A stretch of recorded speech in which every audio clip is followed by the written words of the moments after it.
Hello, and thank you for dropping in to learn more about the films and filmmakers at the DisOrient Asian American Film Festival of Oregon.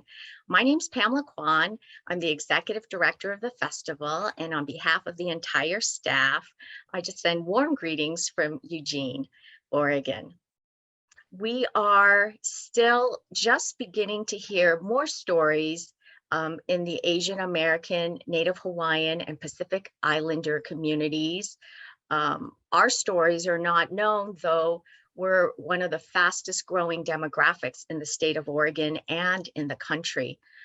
One of the stories that we're going to talk about takes place in 1920s to 1970s during a period when Chinese American community lived side by side with the African American community in Augusta, Georgia.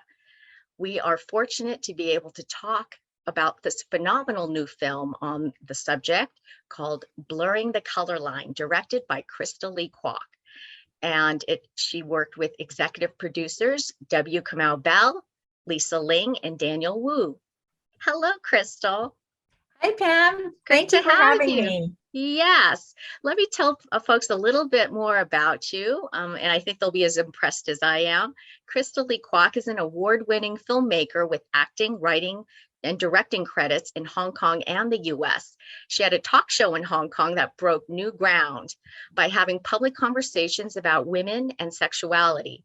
She wrote and staged several original plays centered on women's issues. She's currently a PhD student at the University of Hawaii in Performance Studies and a recipient of the prestigious East-West Center Scholar Awards.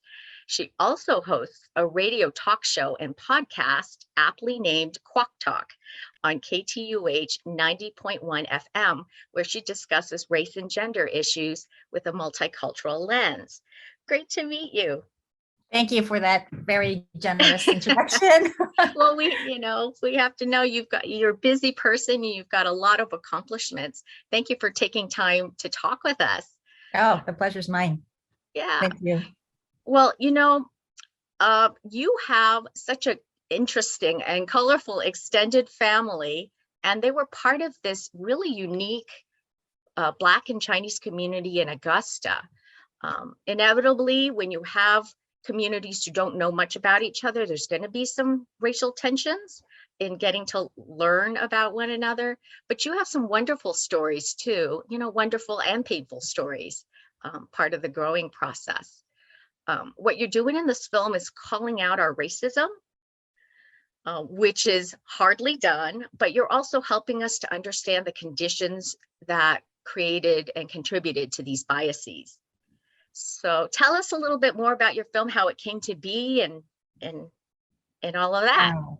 Well, thank you. Thank you for the space. And you really set it up quite clearly, just addressing the kind of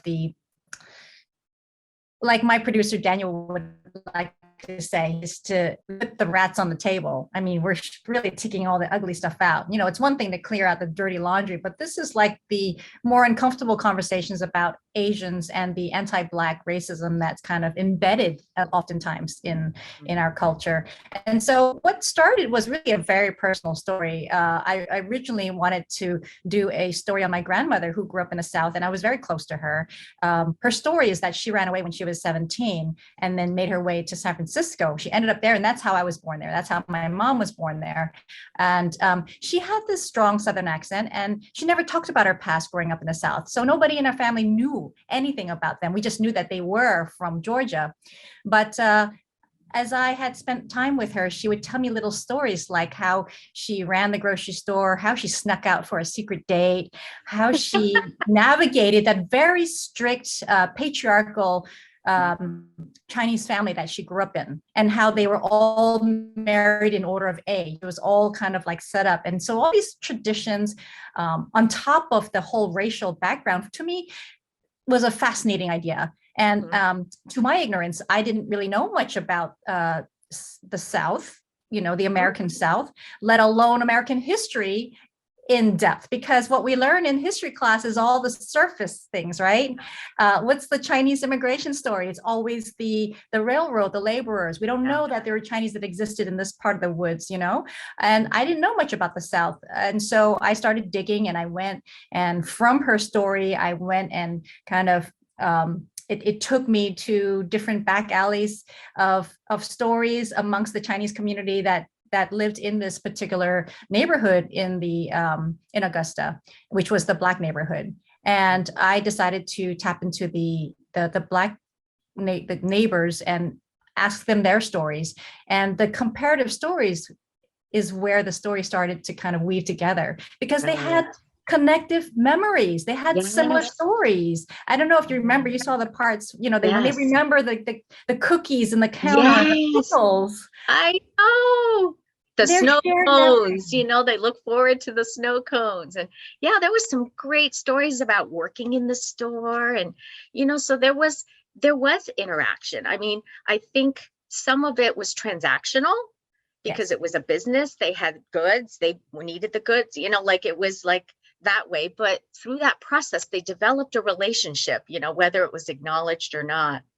Well, I want to, for this relationship, I think it depends on the family. So for my family in particular, I honestly don't think they developed a relationship. They grew up to stay away, to keep to themselves, to not interact, to not allow friendships to develop. It was not something encouraged. Whereas there were some families that did.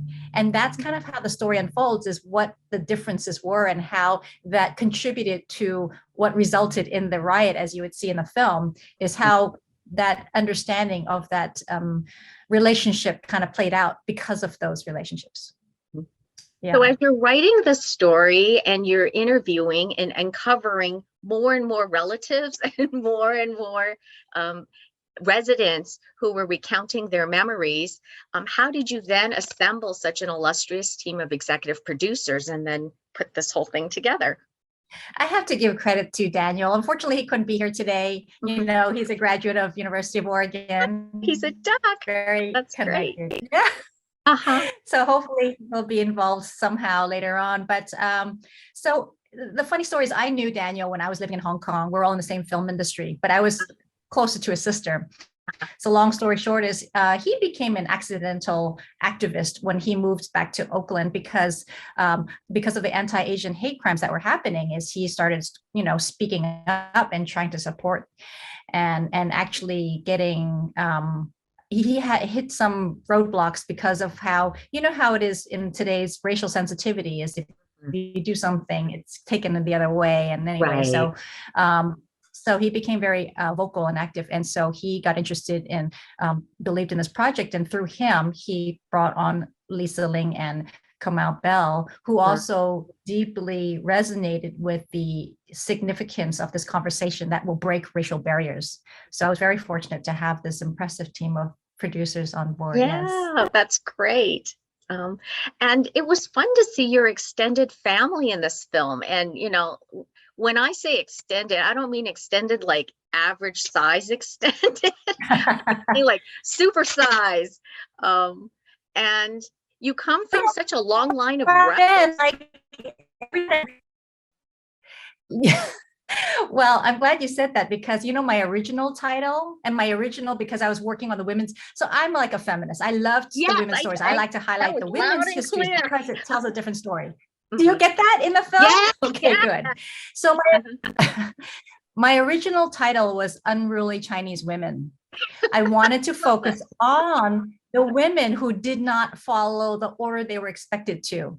Yeah. And I think that the idea of unruliness comes across as being, rebellious, but it's only because in context to what were the roles given to Asian women at the time, right? These expectations of being obedient and not voicing and not doing anything when you're not told to speak. It just reinforces that whole Confucian value system that we don't really realize is so embedded in our history. Exactly. I mean, you do come from a long line of rebels. And how hard was it for you to get your family to participate? Because you had to disclose the theme of your film. And, that's very counterculture. It's counter Asian American culture, Chinese American culture, to bring out the bad stuff. So how hard was it to talk with your family and say, would you appear on camera and talk about your experiences? Well, actually, it affected me quite a bit because there were some relatives who ended up not giving consent and I wasn't able to use their clips. So I had a lot more juicy clips that had more, all the intimate histories, which I kind of I'm drawn to. So I had to unfortunately give that stuff up. And in fact, there was one time when I was 2 days away from locking picture. And one of my relatives, who's kind of a vital part of the story, sends me an email and says, "Oh, I'm not comfortable with this. I didn't know. I thought this was just your dissertation. I didn't know it was going to be coming out in public places." And she did not sign, and so I had to cut out and take out all the parts of her, and then there's like a picture of her and her husband, and I had to take him out, but I showed like a little bit of the corner. There was just like ways I had to deal with things that had to reframe. It was quite challenging. But so it was harder than it looked. Yes, there's a lot more stuff behind. Yes. Right. Well, I think I should point out that it is very challenging. It's easy, maybe as a documentarian, to find a subject that you're not connected to and to do, an in-depth film about it and do it well is one thing, but to involve your family when you have patterns and relationships and a power structure in the family and rules, it's challenging. So you did a wonderful job. Oh, thank you. And it's just the beginning of the dialogue, right? I mean, you have to have something that's as a platform to catapult, to offer a space for other people to kind of resonate or disagree.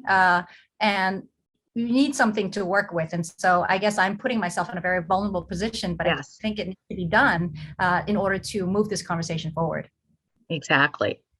And as a side note, I think your grand aunt Lorraine should have a Southern style show. I mean, she was always perfectly coiffed and accessorized. She was camera ready at any time, at any angle.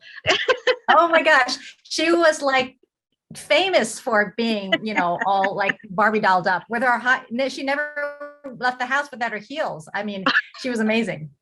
And I took my presentation to Hong Kong University to present some of it in my work in progress.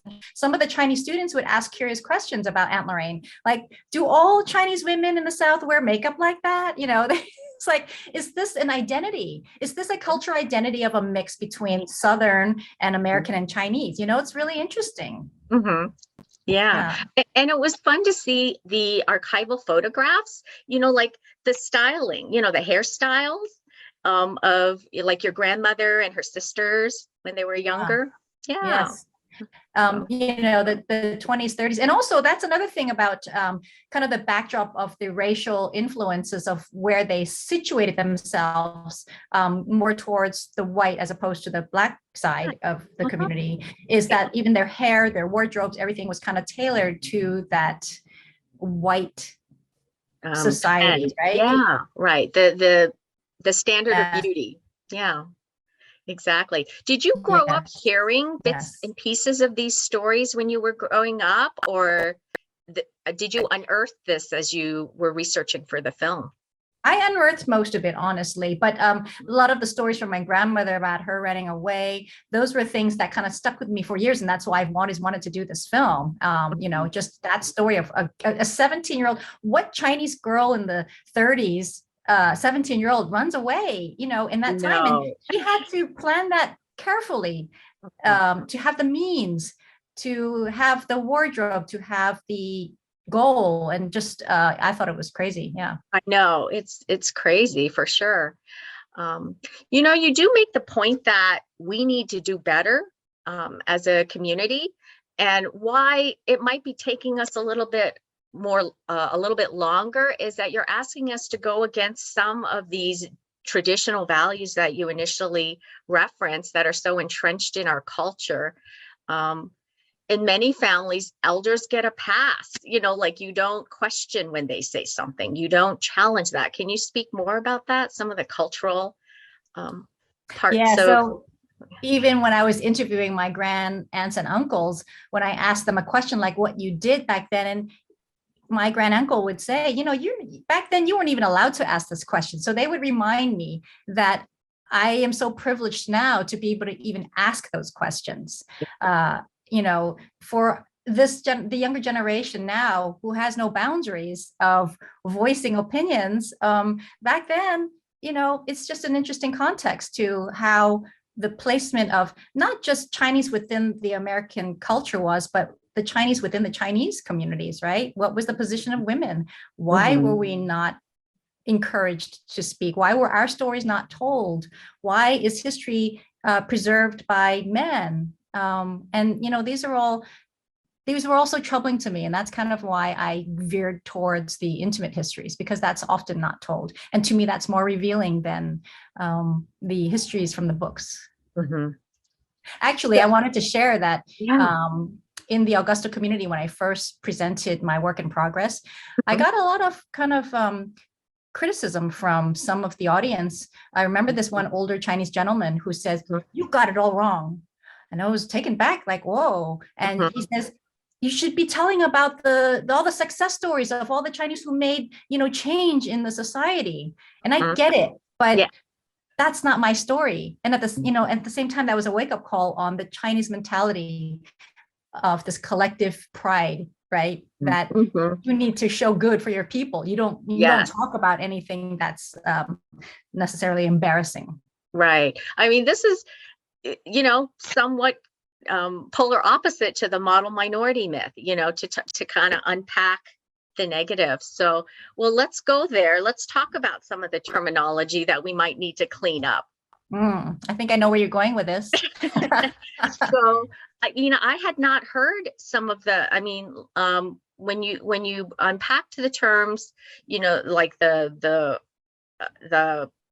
white devil, black devil, that terminology, that it was often used not in a condescending way. It was almost like matter of fact, like this is just a term that's used by older. Yeah. Did you use it growing up? Like, did your parents? We heard it, but we didn't use it. We would say like hak yan. Yeah. Okay. So that's more PC, but in my family, they all used hak guai. And I never questioned that term as being negative also. Right. Yeah. And I heard it commonly, walking around San Francisco. Yeah. But it wasn't meant to be derogatory. It is derogatory, but it wasn't, it's like the consciousness wasn't there. It just became part of the common parlance. And on the African American community side, I also felt the same way. When I was interviewing some of the older residents, there was one gentleman who kept saying Chinaman, and in today it's like, ooh, that's not right, that's not nice. But back then it was not a negative connotation. It was just a referral. It was just a term. And I think if we look at it as we're trying to educate folks why we don't like to be called certain things, like if it's hurtful to us and we can understand that, maybe we can apply that and have some empathy and think about the words we use. What I didn't know was that. Yeah. I lost you there for a sec. Oh. The beauty of histology. Yeah. Could you? Are you asking about the terminology, the history of it? Well, that was interesting. I had not heard what you had shared in the film about where the terms originated. Yes. Yes. I mean, that was also from my readings that, historically, nobody knew that even back during the, the Sino-British War, when the Indian soldiers were there. And that's when Chinese started seeing, color and referring to the British soldiers as Yan, which is white. And, in Hong Kong, there are lots of terminologies too, because we say Guai Lo, right? I don't know if you've heard of that term before. Yes. Guai Lo is directly translated as white ghost. And then Hak Guai is black ghost. But somehow why is Guai Lo or Bak Guai not negatively connotated, whereas Mhm, the version of the for Black people is negative. So it's mhm, really interesting what's embedded in what we mhm. associate with even just the color. Right, right. And I had not heard the terminology that some of the older residents had mentioned, relatives had mentioned about like the Siogai and the Yeah. Dausi. That was, yeah, and those I wonder are if it's like a food Southern thing. references. I've never heard of that. Those Yes. are food references. Yes. Maybe you could explain a little bit more about that. Yeah. So again, I mean, this is in the film, but I was so embarrassed to respond Yeah. when I first heard it because I thought it was funny that they used those food terms. Uh, But at the same time, it's like I shouldn't be laughing at something that's like racially connotated. But yeah, so it's interesting because as a form of, I guess you would call it almost a survival term when you mhm, start finding elements that you think you're going to need that you think the other party is not going to understand, and you create mhm, these new terms based on images of darkness or mhm, whatever it is. And every community, every ethnic culture probably has their terms of other people, right. right? Uh-huh. And so just to acknowledge and to bring to the table that yes, we've had these terms, we refer, and are we socially sensitive enough today to recognize that that is not right today, but to Mhm, acknowledge that back then that's how people used it to refer, and it's just opens up a different kind of a layer of mhm, historical relations, right? mhm. Right. I mean, there are Yeah. terms that people used for Chinese Americans that we didn't like, and it was Yes. accepted and used commonly, and we had to live with it and hear it and see it written and perpetuated, and we don't like it. So if we can understand that, I think we could move past. And Can you yeah, refer? I wonder which like, ones did you grow up with? oh, like Oriental, and Oh yes. and that wasn't even necessarily derogatory because the consciousness wasn't there yet. Yeah. It was Yeah. just a term. But the common ones, chink, or the ones that we Yes. don't like. So Yes. Or even like within Asian communities, like when I moved to Hong Kong after university, and when they call an Asian American a banana because you look oh, right, right, right. Uh-huh. yellow, but they Yeah, yeah, think you're white because your Chinese isn't that good. yeah. I was quite insulted by that, to be Mhm, honest. And it's not mhm. like we chose to not grow up learning Chinese to the extent of Right, being fluent. right, And so right. there are a lot of kind of complexities between the Asian American and Asian communities that I want to bridge as well. I feel like this should be a transnational story because Mhm. people think of Asian American stories as just starting here in Yeah. the States. But you Mhm. wouldn't have this history if you didn't have the history from the immigrant history from where we all came from, right? Exactly. Yeah. And I loved, honestly, the so many wonderful warm stories from both the African American residents who grew up there, remembering going to the store, um, and also your relatives and other Chinese American kids growing up there. They had fond memories, and you could see so much common elements in both communities. I mean, they were kind of coexisting, um, but they had, like, Chinese grocers gave credit to a lot of uh, the residents in the neighborhoods, and I don't know that Black residents would necessarily get credit at a white grocery store, so Right. that is maybe something that we can point out, that they learned to support each other in ways that they could.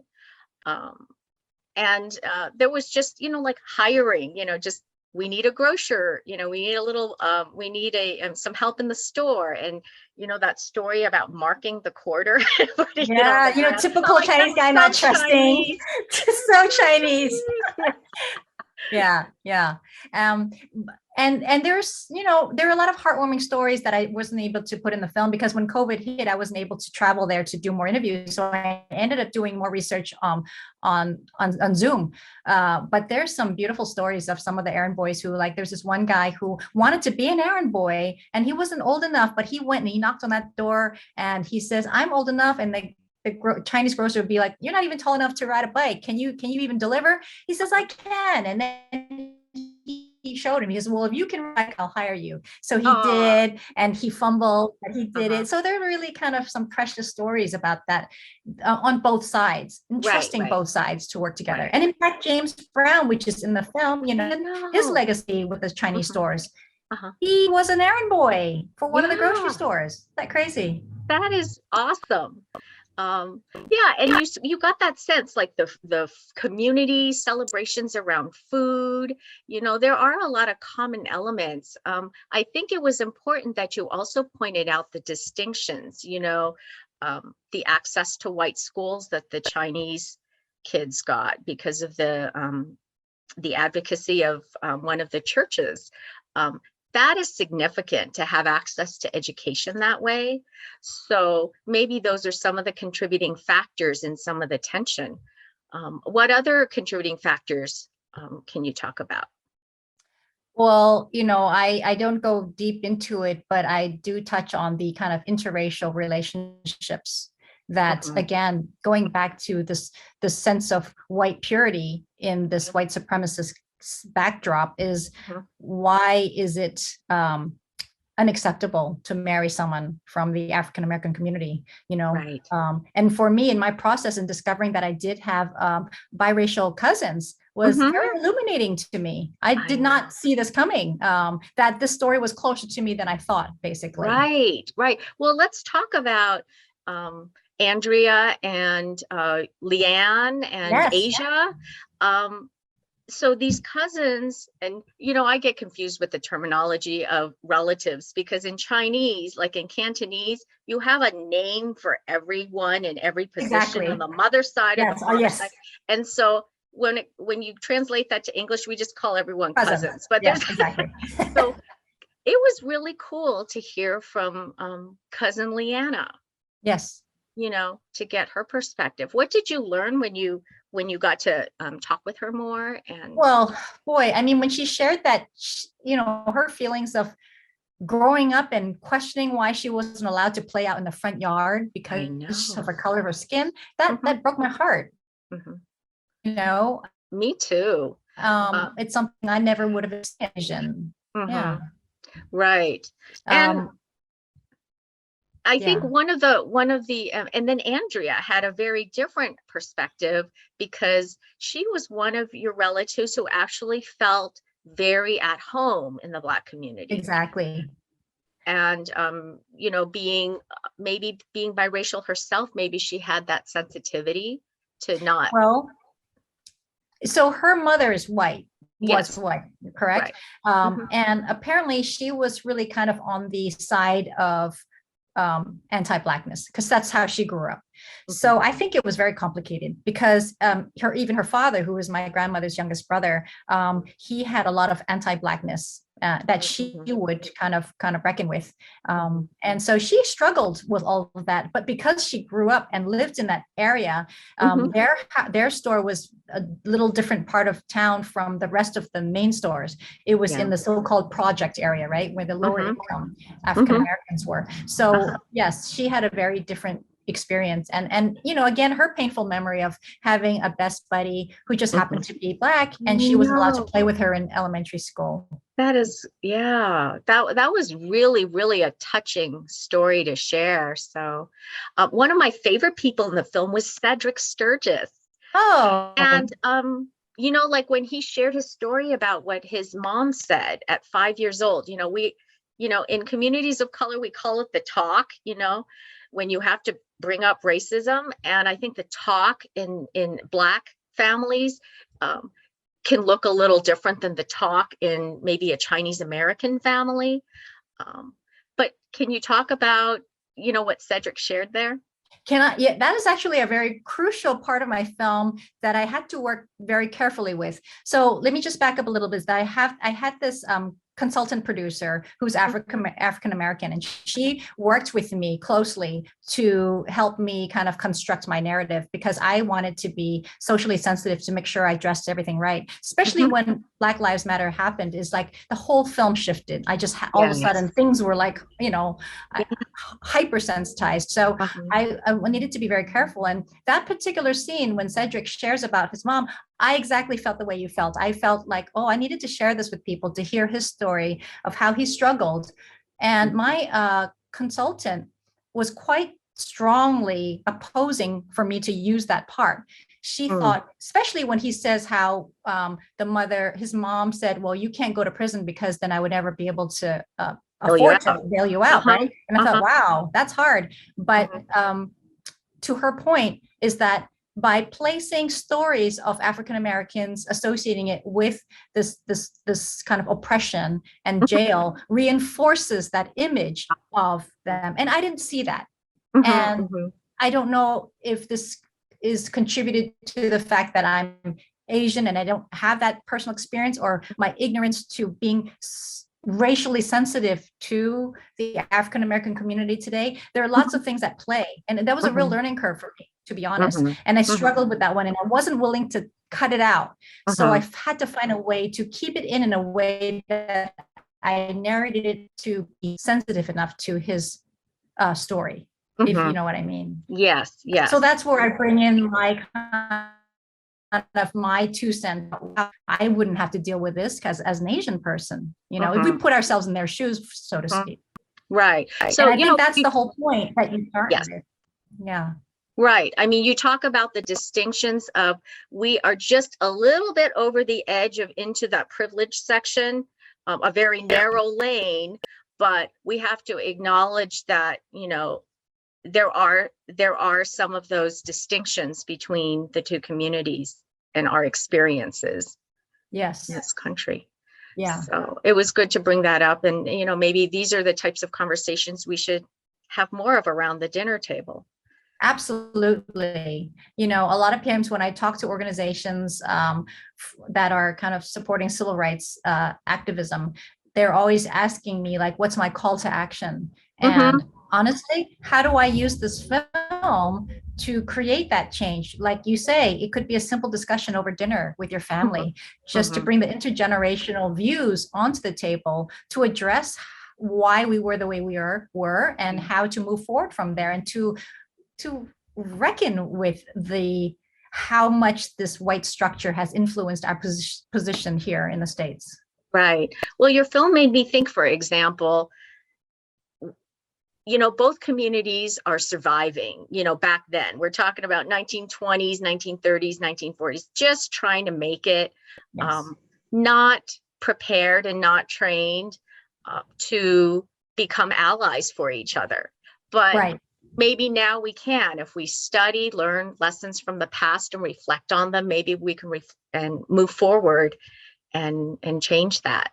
Yes. Because this has everything to do with Black Lives Matter. It has everything to do with the anti-Asian violence now. Because Mm-hmm. if we can study our past and look for signs and traces of things that have built over time that might have created and built this tension, Mm-hmm. then Mm-hmm. maybe we can come to a better space to. And I Right. also really highly hope that people can make that effort to learn each other's histories. And this is Right. both sides. We really Mm-hmm. have these impressions of the other side because we don't know people as people, and we really need Right. to make that effort.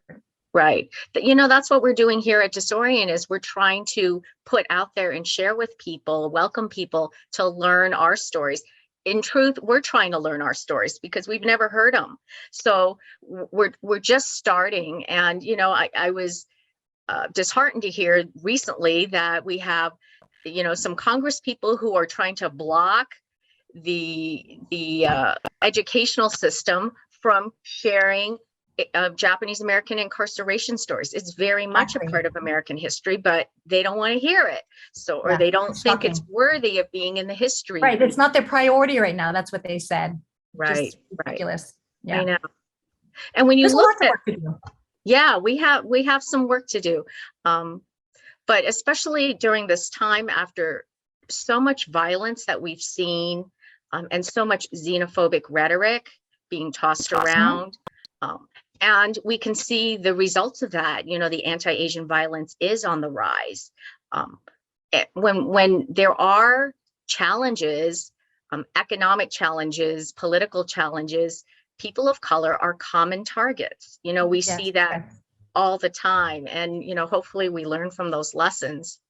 Well, in my opinion, to kind of, I know you're probably pressed on time to close this, but I always like to leave things on a positive note that one way of kind of dismantling all those misconceptions is to create new narratives. And that's, a place like yours is to recognize these new places of new creative content that are made by Asian American voices. And for me, of course, a shout out to women filmmakers, like the recent Disney cartoon. I hear it's amazing. I haven't had a chance to watch it yet, but celebrating women's stories and Asian stories on our own terms. Right. That's how change is going to happen. I know. I do someday want to hear more about your grandma, how she left and how she reconnected with her family after that, so I hope you continue with that. I'm working on a screenplay. I want to turn this into a fictional narrative because I don't want to let go of that story either. That's so close to my heart. And that's such a great drama, I know. Well, yeah. I think that's perfectly in line with your feminist lens. So we do need that story out there. So thank you. Before we wrap up, I do want to find out what other projects you have, because you seem to always be doing 5 or 6 things all at the same time, maybe more. So tell us about them. Well, so as I just mentioned, I really am trying to find time to develop my screenplay for a narrative version of this, the unruly Chinese woman that I had to give up for the documentary, because the documentary turned into more of a race relations. It's about addressing racism, which is perfectly important for this time. But my stories about their sisters and their rebellious, intimate stories is something I need to do. And that is going to be a big project of mine. I'm still toying with doing it in a mini series, kind of episodic or a feature-length story, depending on where I can get funding for that. And I'm also working on a short. This is my feminist side of me as well. Again, is I'm a big supporter of this period poverty movement, is to fight and eradicate menstrual injustices. And so I'm trying to do a short film about bleeding, basically, and all the misconceptions and shame around it. Even in Asian society, that's so taboo. I was working at a Jackie Chan film when I first moved there, and I learned that I wasn't allowed to sit on camera boxes because women, if you potentially had your time of the month, was a curse to the film. So it's right. Wow. So, wow. There's a lot there. Yeah. So good. Well, we hope to hear more about that as you continue. And thank you so much for spending time and talking with us. Thank you. It was my pleasure, and good luck. And I'm so happy that you have this brilliant festival. Thank you. Well, I want to say that we are really, really lucky to have this film, and I hope everyone goes out to see it. Audiences, if you have a chance to see it, and you do have a 24-hour window if you want to rewatch it or bring a child in to watch with you or a grandparent, let's continue these conversations. And this film is eligible for an Audience Choice Award, so don't forget to rate it after you see the film. Thank you so much, Crystal. Thank you, Pam. Okay.